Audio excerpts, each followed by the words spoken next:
Hi YouTube, I'm back after a long while. Quite a lot's gone on recently in regards to the bike, jobs, women, life, all that sort of thing. Um, and I've not been able to put videos on as much as I wanted to.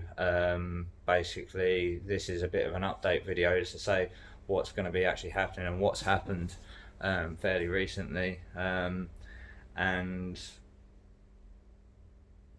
then afterwards I'm going to be doing a small video on basically stripping and rebuilding carbs on the R6, sort of like a bit of a guide, because I'm currently suffering with a bit of a misfire at the moment, and I know it's due to the carbs. I've already had them off once today. I'm sorry I can't exactly find out where the camera is on this phone, so I keep looking off. It might be putting you off, but I'm an amateur. Um, so,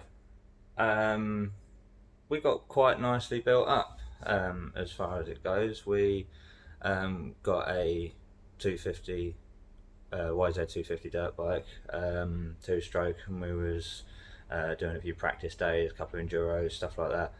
I was also storing up a friend's K7 GSXR 600 that we was going to be getting back on the road at some point, and I was going to be doing a video on. Day-to-day life went past, and like I say, all that, in which no one's ever really interested in. We all have our own things that go on. But at one point, my garage was broken into, and all three bikes were stolen. It was a real shit thing. It was probably one of the worst things I've ever had to go through.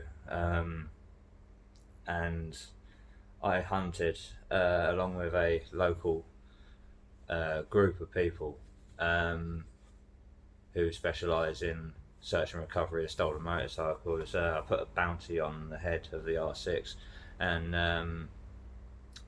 the little oiks were managing to ride around no more than 10 miles away on the bike, because they managed to get away with the key as well. They broke into a toolbox and took the key.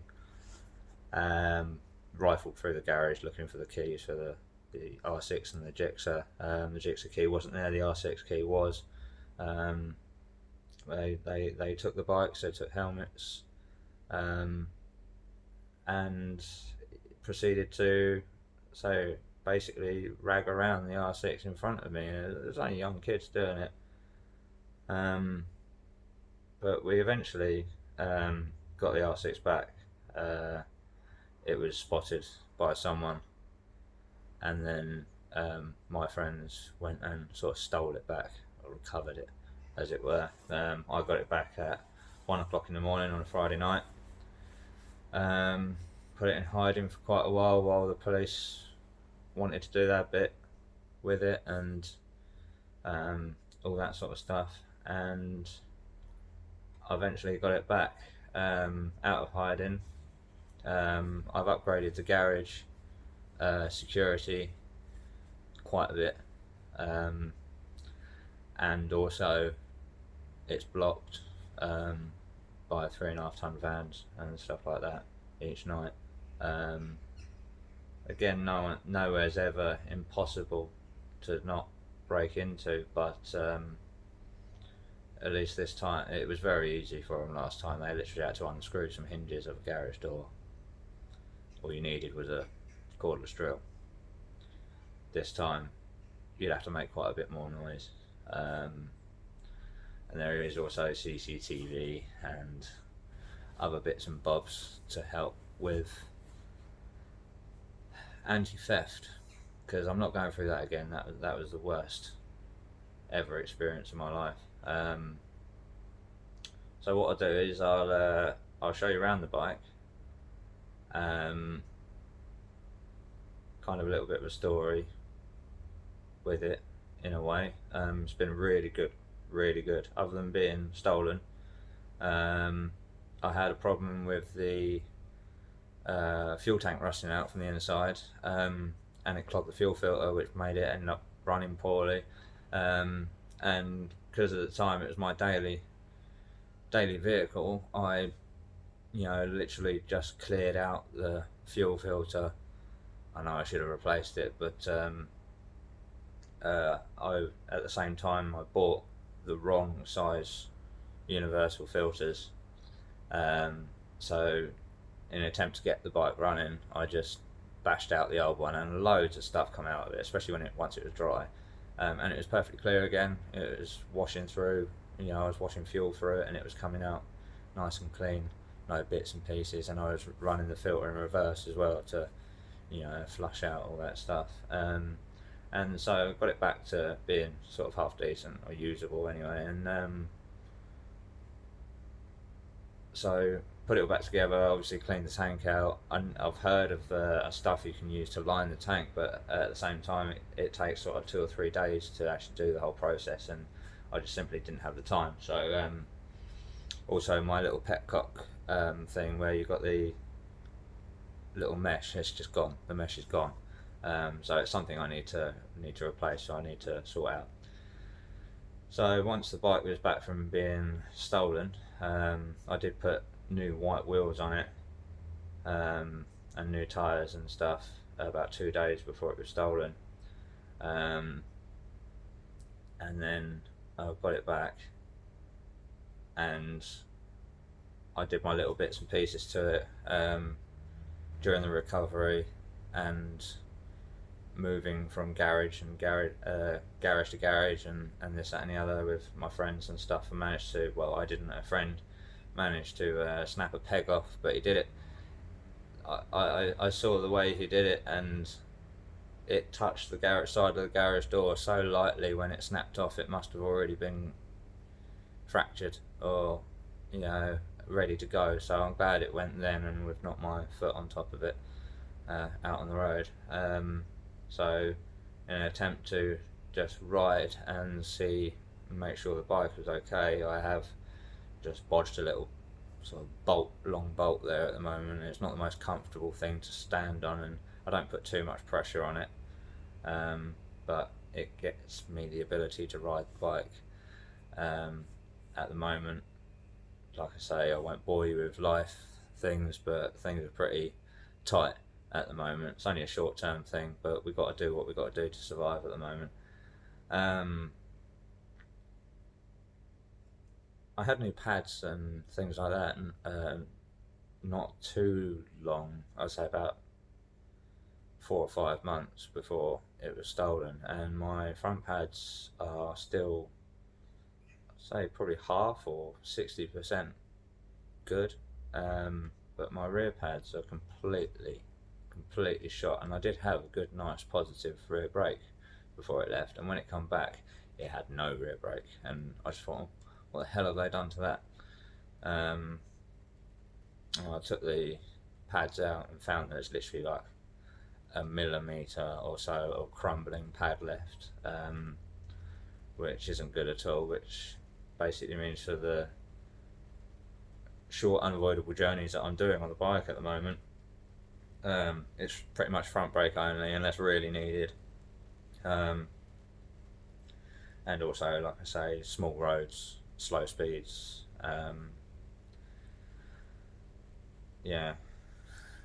As soon as PayPal fund clears, rear pads are being ordered. I don't know what the hell they done to them, but they destroyed.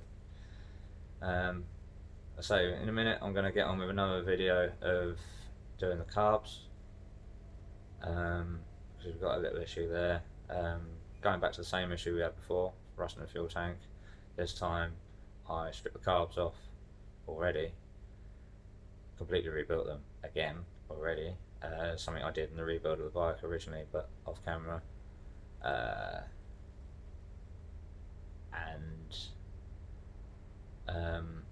I found a load of very solid rust dust in the float bowl, little bits, and so I cleaned all that out as best I could, made sure everything else was clear to the best of my ability, and all the jets and things like that, put it all back together. Still run with a misfire, cylinder 4, so with the air filter off I could see there's no great amount of fuel was being squirted in cylinder 4. So I just fiddled with the Venturi a little bit, just, you know, stuck my finger down there and opened and closed it a little bit, and it woke up. And started spraying fuel and was running fine. So took it out, been absolutely fine. And then it basically would start to do it again. It would start to run rougher and rougher, and you know, it's just like, it was okay if you really opened the throttle wide, but anything else, it would run with a misfire. And so there's a definite issue there. There's definitely some sort of clog, you know, fuel not being able to get through properly somewhere, or some sort of vacuum issue. So I'm going to pull them off again and have a look. And it's not going to be a full strip down. I'm just going to, you know, have a look at number 4, because I'm pretty sure the others are all fine, but I'm pretty sure I should only need to do number 4, but they're all the same all the way through, so we'll do that. Also had an electrical issue the other day, which I'll explain in a minute, because that is quite a common R6 issue, and I looked for advice between a couple of forums and stuff, and they all come back to me saying rectify, you know. So I was thinking, shit, because I really need to keep using this bike. Like, you know, it can't die on me at the moment, it really can't. So in the end, through my poking around and bits and pieces, I managed to get it going again, and I haven't replaced anything other than the battery with another second-hand shit battery. So I technically haven't done anything other than a couple of adjustments and cleaning up and this, that and the other. So that could be handy for other R6 owners to know. So bear with us. I'm going to take you around to the bike now. So you're going to get to not see my face now. So I'll just turn you around. Okay. Okay, new phone. Sorry, I can't turn you around. I can't flip it for some reason. Right, so I'll do it this way around then. Is the easiest option. Here's the bike now.